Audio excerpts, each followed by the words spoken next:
حضرت عائشہ صدیقہ فرماتی ہیں ایک دن فرمایا حضرت فاطمہ الزہرا رضی اللہ تعالی عنہا ہمارے دولت قدہ میں آ گئی کہ اپنے ابا جان کی تیمارداری کروں. حضور سے حال احوال پوچھا. حال احوال پوچھنے کے بعد حضور نبی کریم نے حضرت فاطمہ کے کان میں سرگوشی کر کے کچھ جملے کہے. فرمایا ہم سب نے دیکھا حضرت فاطمہ زار و کتار رونے لگی. فرمایا حضور نے پیار سے سر پہ ہاتھ پھیرا, سینے سے لگایا, پھر کان میں کچھ چپکے چپکے کچھ جملے کہے. حضرت فاطمہ کا چہرہ خوشی سے کھلنے لگا, یوں جیسے چودھری کا چاند ہے.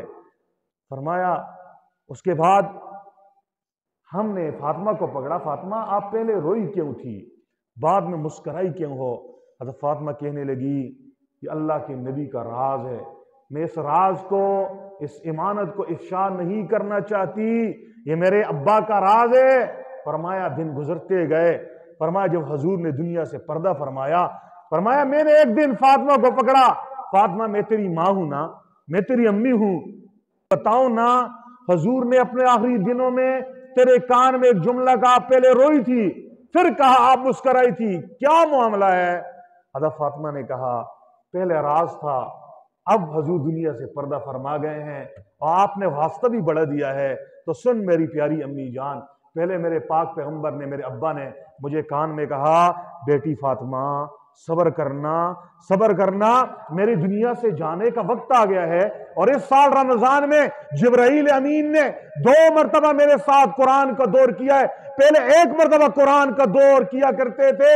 یہ اشارہ ہے میرے دنیا سے جانے کا وقت آ گیا ہے. میری بیٹی فاطمہ صبر کرنا, نوحہ نہیں کرنا, ماتم نہیں کرنا, گلے شکوے نہیں کرنے.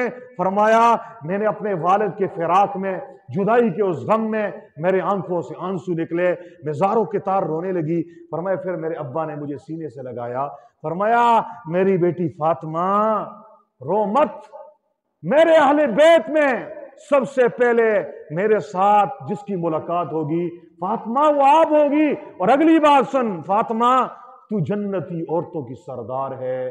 فرمایا جب یہ بشارت سنائی میں خوشی سے مسکرا گئی, میں خوشی سے مسکرا گئی.